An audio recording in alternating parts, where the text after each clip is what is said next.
So hello my dear students, इससे पहले डीएफपीआर की जो हमने वीडियो बनाई थी उसमें आपने पहले 10 क्वेश्चंस को मैंने आपको क्लियर किया था एमसीक्यूज को। अब उसके आगे हम चलेंगे एमसीक्यू क्लियर करने के लिए कि डीएफपीआर में और उससे रिलेटेड क्या है। देखिए, अगर आप रेगुलरली इसको पढ़ते रहेंगे तो मैं आपको क्वेश्चंस भी दूंगी। उसके नेक्स्ट वीडियो में हो सकता है कि मैं फिर आपको क्वेश्चंस देके आपको क्लियर करने के लिए बोलूं और नेक्स्ट वीडियो में I will go for the answers. तो इसीलिए ये जो सीरीज है उसको आप कोई भी छूटने ना दें और उसको साथ के साथ पढ़ते रहे। इसलिए मैं आपको कह रही हूँ कि जल्दी से जल्दी सब्सक्राइब करके इसको शेयर भी करें और समझते रहें कि किस तरीके से हम डीएफपीआर को क्लियर कर सकते हैं। तो रूल नंबर 11 कहता है कि क्वेश्चन नंबर 11 में rule 2 mentions powers can be withdrawn, है ना। तो रूल 2 कहता है कि जो पावर्स हैं उसको विड्रॉ किया जा सकता है। मैंने आपको ऊपर समझा दिया था, I will not repeat it again. This suggest, तो इसमें अगर आपको पूछा जाता है इसका मतलब क्या है, तो president's power is final in financial delegation, only parliament can withdraw powers, केवल पार्लियामेंट कर सकती है, delegated powers are permanent, withdrawal can only be done. तो क्योंकि हम पढ़ चुके हैं कि प्रेजेंट की पावर ही फाइनल होती है फाइनेंशियल डेलीगेशन में, तो फाइनेंशियल डेलीगेशन आपको बता दिया मैंने कि जो पैसे से संबंधित वित्तीय संबंधित होता है उसमें प्रेसिडेंट की पावर फाइनल होती है। इसका आंसर आप यही लगाएंगे।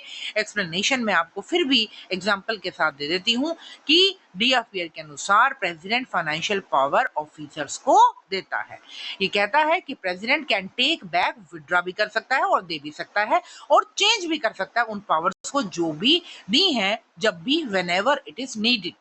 This means the president has the final control over delegated financial power, कि प्रेसिडेंट के पास फाइनल कंट्रोल होता है डेलीगेटेड पावर्स के ऊपर। Suppose the president gives a secretary the power to approve expenses up to 10 crore, ठीक है। तो जैसे 10 करोड़ तक की प्रेसिडेंट ने दी सेक्रेटरी को, लेटर बाद में अगर प्रेसिडेंट फील करता है this power is too much, ये तो बहुत ज्यादा दे दी मैंने, तो प्रेसिडेंट क्या कर सकता है, उसको रिड्यूस करता है 5 करोड़ तक, टेक बैक कर सकता है। This shows that the president's authority is final.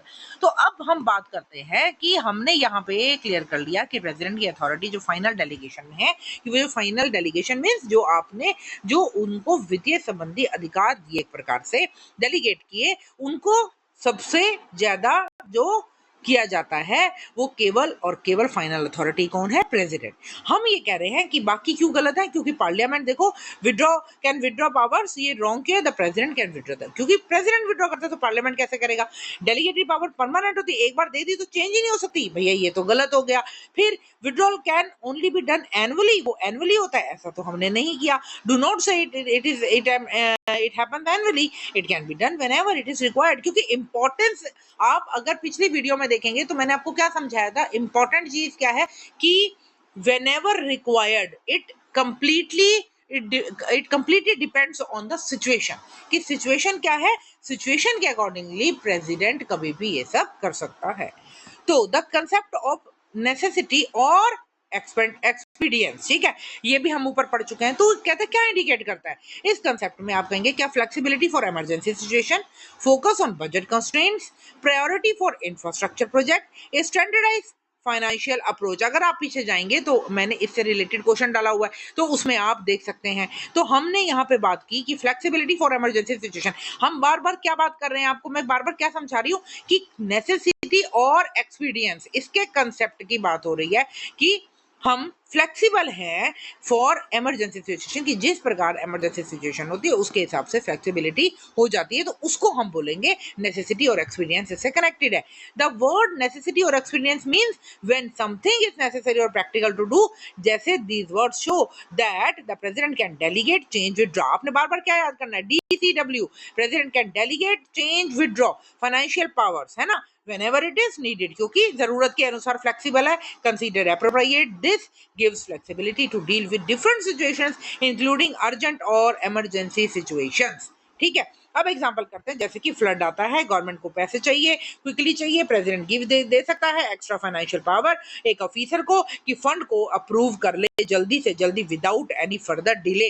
This shows that flexibility in urgent situation, जो कि आपका समझ उससे कनेक्टेड हो जाएगा कि नेसेसिटी और एक्सपीडियंस, ठीक है। Why the other roam focus on budget constraint, देखो इसमें तो डेलीगेटेड पावर की बात हो रही है, तो बजट कंस्ट्रेंट तो बीच में आएगा ही नहीं, ठीक है, कोई बजटरी लिमिट की बात नहीं है इसमें। प्रायोरिटी फॉर इंफ्रास्ट्रक्चर प्रोजेक्ट की बात है, rule 2 does not mention any road building और इंफ्रास्ट्रक्चर, ठीक है, इंफ्रास्ट्रक्चर की बात हम नहीं कर रहे, तो इसलिए infrastructure related to road building और any infrastructure. A standardized financial approach की बात हमने की थी, वो ये कह रहा है कि ये भी गलत है क्योंकि इट प्रोवाइड्स फ्लेक्सिबिलिटी। स्टैंडर्डाइज मैंने आपको पहले भी बताया था कि बिल्कुल रूल के अकॉर्डिंगली हम एक तरीके से एकदम बंध जाते हैं कि हमें इसी के ऊपर पूरा का पूरा बना के रखना अपनी ये बात की, ठीक है, और हम कुछ नहीं कर सकते जी, हम तो इसी पे रुक गए, हम यहाँ पे पत्थर की लकीर हो गई, उसे कहते हैं स्टैंडर्डाइज्ड फाइनेंशियल अप्रोच। ऐसा नहीं है क्योंकि हम फ्लेक्सिबल की बात कर रहे हैं, ठीक है। तो इजी ट्रिक है, नेसेसिटी मींस क्या है, सिंपल, नीडेड, एक्सपीरियंस, प्रैक्टिकल और सूटेबल, ठीक है। तो अब आ जाती बात, who can impose restrictions on the financial powers delegated to an authority. कौन इम्पोज कर सकता है रिस्ट्रिक्शन को, financial power delegated to an authority, कहते हैं the authority itself, the president, financial by और अगेन ऑडिट कमेटी। अब यहाँ पर हम याद कर चुके हैं कि ये इम्पोज कौन करता है रिस्ट्रिक्शन, क्योंकि रिस्ट्रिक्शन भी वो लगाता है, तो फिर से आ जाएगा प्रेसिडेंट। सिंपल एक्सप्लेनेशन देख लो, the president can delegate financial power, वो देता है, पहले तो दे देता है, फिर उसको कंडीशन को रिस्ट्रिक्ट भी कर सकता है। अगर एक ऑफिसर रिसीव करता है फाइनेंशियल पावर, द प्रेसिडेंट में लिमिट कर सकता है, रिस्ट्रिक्ट मतलब लिमिट कर सकता है। व्हेन और to what extent the power can be used, और कब और किस एक्सटेंट तक पावर यूज हो सकती है।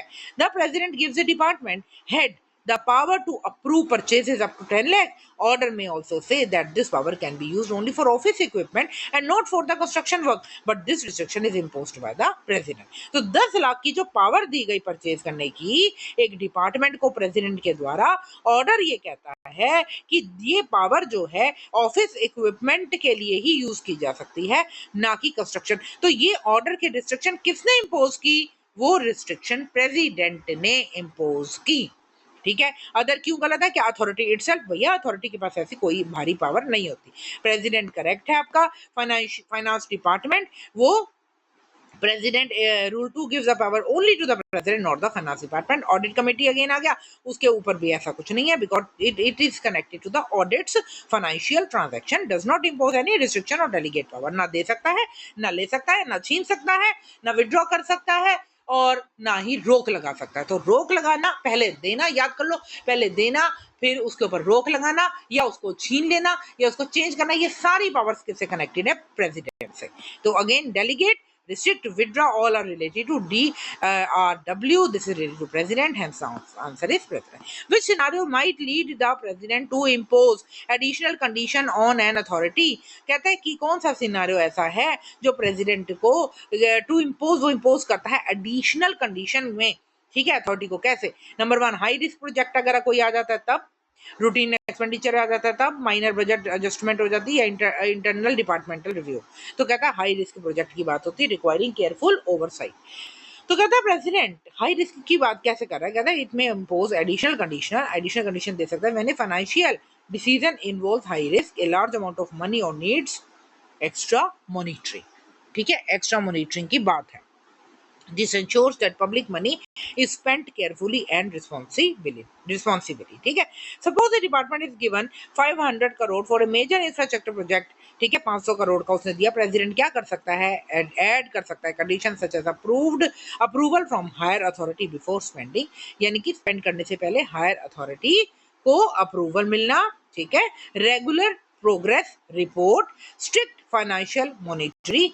ये कह रहा है कि these condition help ensure proper use of public fund.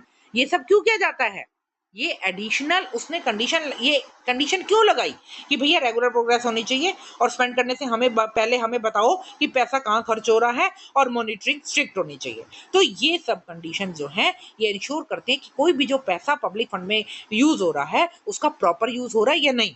तो हम यहाँ पे पहले वाले को इसलिए ओके करते हैं। नंबर 2 कहता है रूटीन एक्सपेंडिचर रिपोर्ट। अब रूटीन की कोई जरूरत नहीं है, अब जाके तुम रोज प्रेसिडेंट के घर में तो भैया दरवाजा नहीं खड़काओगे।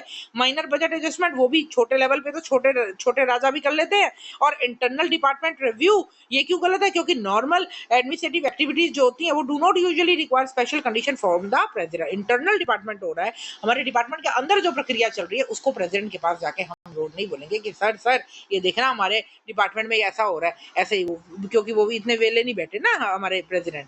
तो easy trick, higher the risk जितनी रिस्क उतना कंडीशन, हायर रिस्क प्रोजेक्ट में एडिशनल कंडीशन इसलिए लगाया जाता है। तो हाई रिस्क वाले से रिलेटेड है, फिर उसके ऊपर कंडीशन लगाई जाती है। अब आता है the power to withdraw delegated authority under rule is intended to, withdraw करने की डेलीगेटेड अथॉरिटी, फिर से कहता है इन चीजों में ढूंढो, simplify departmental procedures, ensure responsible and adaptive governance, ठीक है, provide absolute freedom to authority, enforce complete departmental independence. देखो अब बड़े ध्यान से समझना, ensure responsible and adaptive governance क्या कह रहा है कि डेलीगेट अथॉरिटी की जो पावर है उसको विड्रॉ क्यों किया जाता है, ताकि उसको रिस्पॉन्सिबल रिस्पॉन्सिबिलिटी उसकी एंश्योर की जाए और अडेप्टिव गवर्नेंस के अकॉर्डिंग उसको काम किया जा सके, ठीक है।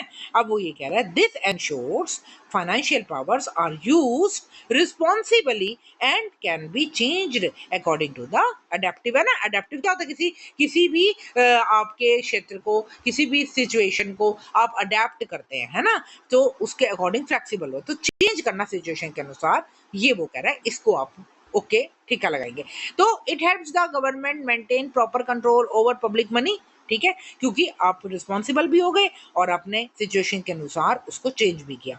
सपोज करो कि 10 करोड़ रुपए का एक्सपेंस है, ऑफिसर को दिया, बाद में गवर्नमेंट देखती है कि पावर जो मिसयूज हो रही है, भाई ये तो सिचुएशन चेंज है, तो द प्रेसिडेंट विड्रॉ कर लेगा या उसको उसके पैसे को रिड्यूस कर देगा। तो अब यहाँ पे हमने क्या सीखा कि एंश्योर करता है रिस्पॉन्सिबल एंड अडेप्टिव गवर्नेंस। तो why the other options are wrong, simplify departmental procedure, the purpose is control and accountability, not just simplification, क्योंकि केवल सिंप्लीफिकेशन नहीं कर रहे हम डिपार्टमेंटल प्रोसीजर को, हम क्या करें अकाउंटेबिलिटी, अकाउंटेबिलिटी क्या आंसरेबिलिटी, है ना, यानी आप आंसरेबल हैं, ठीक है, और कि कोई काम सही हुआ है या नहीं, तो इसलिए this is wrong. Ensure responsible adaptive, वो मैंने आपको क्लियर कर दिया। Provide absolute freedom to the authority, अच्छा अथॉरिटी को फ्रीडम दे देंगे, चलिए इसको काटा लगाइए। एनफोर्स कंप्लीट डिपार्टमेंटल इंडिपेंडेंस, अच्छा इंडिपेंडेंस दे दो कंप्लीट डिपार्टमेंटल, ये भी भैया गलत है, इसलिए क्यों, क्योंकि departments remain under the control of president, राजा के अधिकार क्षेत्र के अंदर वो बैठे हुए हैं। तो डेलीगेट, मॉनिटर और विड्रॉ, डेलीगेट तो करता है लेकिन ये नहीं, वही बात आ गई ना, आप समझ लो कि जैसे मम्मी पापा ने पैसे दिए बच्चे को और बच्चे के ऊपर फिर वो मॉनिटरिंग करते हैं कि बच्चा कहीं गलत मिसयूज तो नहीं कर रहा उसका, so that is a monitoring, और उसके बाद अगर पता लगे कि बच्चा गलत पैसे ले गया तो दैट मींस टू विड्रॉ, तो ये if needed it can also be withdrawn. So this ensures responsible and adaptive governance, that is rules. अब सेक्शन देखो, rule 2 provision necessity for expedience suggest on focus on, इसमें से क्या होगा, necessity और for एक्सपीडियंस हम ऊपर पढ़े, अब हमने ये देखते हैं, देखो फिर से अब ये चार अलग आ गए, efficiency and effectiveness in response to changing need. तो बात क्या है, ट्रिकी बात क्या होती है कि आपको अलग अलग तरीके से देंगे, अगर आपने खंगाल के उसको अच्छी तरह समझ लिया, आपके दिलो दिमाग पे वो चीज क्लियर हो गई, then definitely you will be able to tick the right answer, ठीक है। अब यहाँ पे देखो कैसे उसने बता दिया, फिर से वही बात है, एफिशिएंसी और इफेक्टिवनेस किससे, चेंजिंग नीड के अकॉर्डिंग, ये मैं आपको ऊपर क्लियर कर चुकी हूँ। लिमिटिंग फ्लेक्सिबिलिटी इन फाइनेंस, तो अब चलो पहले सेम एक्सप्लेनेशन भी आपको दोबारा दिखा देती हूँ कि प्रेसिडेंट डेलीगेट करता है, चेंज करता है, विड्रॉ करता है financial power whenever it is needed to meet changing situation, ये हम पढ़ चुके हैं, सिचुएशन चेंज होते ही हम उस हिसाब से प्रेसिडेंट कार्य को रूप दे देता है। So this help the government to work efficiently and effectively, दोनों तरीके से गवर्नमेंट काम कर लेती है। Suppose there is natural disaster, to provide relief quickly president ने दे दी additional financial power to the district officer को, ताकि फंड जो है अप्रूव हो सके। अब इससे आपने क्या काम किया, प्रेसिडेंट ने एफिशिएंसी और इफेक्टिवनेस इसको भरने के लिए। तो why the other options are गलत, क्यों, क्या था, लिमिटिंग फ्लेक्सिबिलिटी इन फाइनेंस, इस तरीके की ऐसी कोई बात नहीं है, फाइनेंस जितना मर्जी चाहिए, अगर सिचुएशन मांगती है तो फ्लेक्सिबल होकर सिचुएशन के अकॉर्डिंग उसको पैसे दिए जा सकते हैं। Expanding all authorities powers equally, अब सबको इक्वल नहीं होता, जहां जरूरी है, इसलिए इसको फ्लेक्सिबल कहा गया है। Removing all restriction on delegated power, जो रिस्ट्रिक्शन ही हम हटा देंगे, वही बात आ जाएगी, रिस्ट्रिक्शन हटा दोगे तो कैसे पता लगेगा बच्चा सही प्रयोग कर रहा है या नहीं, तो ये भी गलत है, ठीक है। तो नेसेसिटी मींस नीडेड, एक्सपीडियंस मतलब फिर प्रैक्टिकली वो जो नीडेड है उसको प्रैक्टिकली कार्य क्षेत्र में लेकर आना, ठीक है। Do what is needed and practical to respond changing situation. What type of modifications does Rule 2 allow the President to apply? Both expansion and reduction of delegated power. ठीक है। अब वो ये कह रहा है कि कैसी मॉडिफिकेशन होती है प्रेसिडेंट की अप्लाई करने के लिए, कहते हैं दोनों प्रकार से होती है, एक्सपेंशन और रिडक्शन भी होती है, हम ऊपर पढ़ चुके हैं। वो दे भी सकता है, रिड्यूस भी कर सकता है, वो मॉडिफाई कर सकता है जब भी जरूरत हो।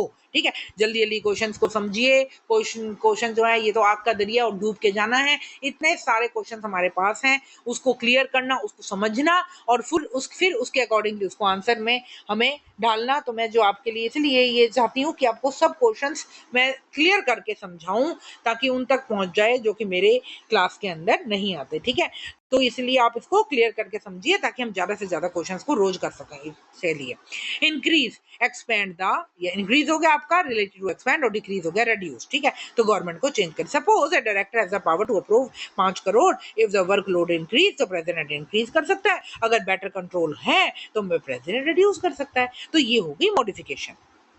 तो इसलिए हमने पढ़ा कि बोथ एक्सपेंशन भी कर सकता है एंड रिडक्शन भी कर सकता है डेलीगेटेड पावर्स की। कॉपी पेंसिल लेकर बैठिया कीजिए और जैसे जो मैं बता रही हूँ वो नोट्स को अपनी कॉपी में अपना लिख दीजिए। ठीक है, ओनली एक्सपेंशन ऑफ पावर्स देता है, ये भी गलत है। ओनली रिडक्शन ऑफ पावर देता है, ये भी गलत है। Complete annulment of the rule कर देता है, वो यानी कि रूल्स को नलीफाई कर देता है, वो भी गलत है। ठीक है, चलिए, तो इंक्रीज और डिक्रीज दोनों इससे रिलेटेड है। आते हैं अब बच्चा है 18th क्वेश्चन, देन 20 तक हैं पूरे हमारे। Role of president, rule can be best described as, कैसे करोगे डिस्क्राइब रोल ऑफ प्रेसिडेंट को? सपोर्टिव ऑफ रूटीन कंप्लायंस, यानी अब मैं आपको इसको क्लियर करूंगी, responsive to unique to situational demand, advisory only, या पैसिव एंड नॉन इंट्रूसिव। तो अब इसमें क्या बोल रहा है कि responsive to unique situational demand, yes यही हम पढ़ के आए ना ऊपर से कि सिचुएशन क्या होती है उसके अकॉर्डिंग।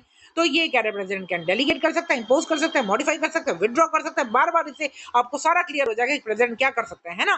तो इसलिए ये मॉडिफाई कर सकता है सिचुएशन के अकॉर्डिंगली। तो this shows that president respond to the different situation and take action whenever it is required. ऊपर हम समझ चुके हैं, जैसे फ्लड आया, एडिशन फाइनेंशियल पावर दे दी क्योंकि मॉडिफाई कर दिया। ठीक है, अब क्यों अलग गलत है? सपोर्टिव ऑफ रूटीन कंप्लायंस, वही बात आ गई कि रूटीन वर्क की बात इससे रिलेटेड नहीं है। रिस्पॉन्सिव टू यूनिक हमने ओके कर दिया। एडवाइजरी है क्या सिर्फ प्रेसिडेंट का काम? नहीं, प्रेसिडेंट है actual decision making, not just an advisory role. Passive, वो सिर्फ एडवाइजरी नहीं है, वो तो सीधा डिसीजन थोप देता है। पैसिव और non intrusive means that it can actively delegate, modify, impose, वो तो एक्टिवली करना है। पैसिव थोड़ा सुप्ता अवस्था में, थोड़ा सोया थोड़ा नहीं रहती है, ये स्थितियां ऐसी नहीं है। तो वो हमेशा एक्टिवेट रहती है, इंपोज करते हैं, विदड्रॉ भी करता है। ठीक है, तो delegate plus modify plus restrict करो प्लस विदड्रॉ करो, ये सब आ गया। इट मींस वो एक्टिव भी है और रिस्पॉन्सिव भी है, पैसिव नहीं है। चलिए, second last, what is the impact of rule और स्टैंडर्ड डेलीगेशन प्रैक्टिसेस, जो मैं ऊपर आपको बता के आई, कहता है इट कंप्लीटली स्टैंडर्डाइज देम, क्या स्टैंडर्डाइज करता है? It allows for situation flexibility. तो स्टैंडर्ड डेलीगेशन प्रैक्टिसेस क्या होती है? जो आपका ये सिचुएशन जो है वो फ्लेक्सिबल और अडेप्टेशन के अकॉर्डिंगली होती है। President to delegate, modify, impose condition और withdraw financial power whenever necessary. ठीक है, it means delegation is not fixed, ठीक है, क्योंकि फ्लेक्सिबल है, it can be changed. Suppose a new government project requires faster financial decision, अब उसको faster चाहिए, ठीक है, नई गवर्नमेंट को प्रोजेक्ट का, तो कहते हैं वो इंक्रीज कर सकता है या ऐड कर सकता है। तो दोनों काम प्रेसिडेंट ही कर सकता है सिचुएशन के according. It completely standardize them, that is wrong. क्यों? क्योंकि this rule provides flexibility, not the fixed standard, जो मैंने आपको बताया था। It allows for situation flexibility, that is okay. It restrict them heavily, rule to allow both delegation and modification, it does not heavily restrict them. It eliminates delegation entirely, eliminate कर देता है delegation नहीं, ठीक है, ऐसा नहीं होता। फिर तो फ्लेक्सिबल है, आपको मैं क्लियर कर चुकी हूँ। लास्ट क्वेश्चन इससे रिलेटेड, इसके बाद हम अगली वीडियो में नेक्स्ट पार्ट पे चलेंगे इसके, जो कि आपको आगे की ओर लेके जाएगा। तो president's authority to impose additional conditions में, एडिशनल कंडीशन में जैसे अब इन चारों में कौन सा होगा? Accountability, adaptability within the delegated power, complete freedom from authority, only large scale department reform, या ऑल पावर्स आर विदड्रॉ। तो आपको बड़े ध्यान से समझना है, आपको मेन बात को याद रखना है कि प्रेसिडेंट क्या कर सकता है। अकाउंटेबिलिटी और अडेप्टेबिलिटी आप पढ़ के आए हो डेलीगेटेड पावर की, लगाओ ठीका और नंबर पूरे प्राप्त करो, नेगेटिव मार्किंग में मत जाओ। क्यों? क्योंकि आपको ये मैंने क्लियर कर दिया है कि 20 लाख रुपए चाहिए। अब वो कहता है president gives a director that power to approve purchase up to 20 lakh. ठीक है, द प्रेसिडेंट में add condition such as approval is allowed only for और वो कंडीशन उसने क्या लगाई कि ऑफिस इक्विपमेंट में 20 लाख लगाना है। A monthly expenditure report must be submitted, उसको एक्सपेंडिचर की रिपोर्ट भी चाहिए और परचेज जो है वो prior approval purchase above 10 lakh required prior approval, ये भी हो गया, ये होगी conditions. Why the other options are गलत। कहता है नंबर बी पे देखो, कंप्लीट फ्रीडम चाहिए अथॉरिटी की, नहीं जी लिमिट करता है। लार्ज स्केल डिपार्टमेंट रिफॉर्म पे चाहिए, delegative financial not just major reform, नहीं। All powers are withdrawn from authority, authority से विड्रॉ करनी है हमें ऑल पावर, तो ये कह रहा है ऐसा नहीं है। It does not mean the powers are withdrawn कि सारी पावर ही निकाल दो, ऐसा नहीं है। तो ये तीनों के ऊपर आप टिक मार्क नहीं करेंगे, आप अपने मार्क्स नहीं बर्बाद करेंगे। तो क्या कह रहा है, एडिशन कंडीशन मतलब मोर कंट्रोल हो गया, more responsibility, so they ensure accountability and adaptability, ठीक है। और आंसर आपका हो जाएगा अकॉर्डिंग टू दिस सीरीज, ठीक है।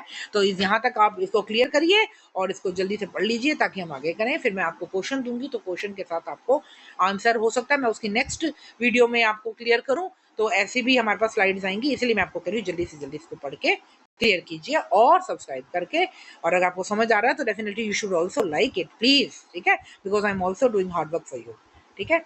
So best of luck.